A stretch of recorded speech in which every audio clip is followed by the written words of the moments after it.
All right, let's get right into it. Today, we're talking about something that is frankly every dog owner's nightmare. It's a silent killer, often just called bloat, but its real name, gastric dilation and volvulus, or GDV for short, tells a much, much more serious story. And you don't have to take my word for how serious it is. Vets have a nickname for this condition, and it tells you everything you need to know about the stakes we're discussing. That's it right there. Vets call it the Mother of All Emergencies. And they use a phrase that powerful for a very good reason. This is one of the absolute most severe, time-critical crises your dog could ever face. And no, that is not an exaggeration. It's a warning. And see, that's the heart of the issue, right? The common name, bloat, it sounds so harmless. You know, like your dog just scarfed down his dinner too fast. But the reality, it is a catastrophic medical event. We are talking about a situation where every single minute, literally every second is critical. It is a race against the clock.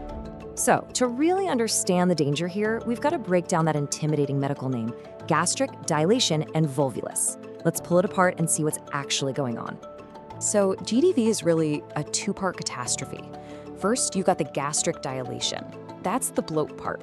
It's where the stomach just rapidly fills up with gas and fluid, swelling up just like a balloon. But then comes part two, the volvulus, and that is the twist. This is where that heavy, swollen stomach literally flips over on itself. So when you put those two things together, the bloat and the twist, you get a perfect storm. The dilation stretches the stomach, and then the volvulus twists it, completely sealing it off. And here's the most crucial part. That twist pinches off the stomach's blood supply, effectively killing the organ from the inside out. Okay, so what does this actually look like inside your dog's body? It's a terrifying sequence of events, so let's walk through exactly how it happens. So it all starts with a perfectly normal, healthy stomach. But then, for reasons we still don't totally get, the dilation begins. The stomach starts filling with gas, trapping everything inside. This makes it really heavy, really unstable. And that instability, that's what leads to step 3, the volvulus. That heavy balloon-like stomach has enough momentum to just flip over on its axis. And I really need to hammer this point home.